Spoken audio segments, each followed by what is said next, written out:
ఓం శ్రీమాత్రే నమః. మోకపంచతిలో స్తుతి శతకంలో 68వ శ్లోకాన్ని భావాన్ని చెప్పుకుందాం. చిత్రం చిత్రం నిజం మృదుతయా బసుయన్ పల్లవాళీ పుంసాం కామాన్ భువిని చ తనియతం పూరయన్ పుణ్యభాజాం జాతా శైలాన్నతు జలనిదే స్వైర సంచారశీలః కాంచీభూషా కలయతు శివం కోపి చింతామణిర్మే.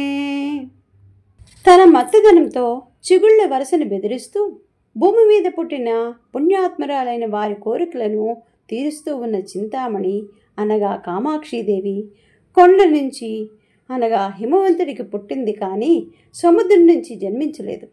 ఇది ఎంతో చిత్రముగా ఉంది. స్వేచ్ఛగా సంచరించేది, కాంచీ నగరానికి అలంకారంగా భాషించేదైనా ఆ చింతామణి అనగా కామాక్షీదేవి నాకు శుభాలను ప్రసాదించుగాక. ఓం శ్రీమాత్రే నమః.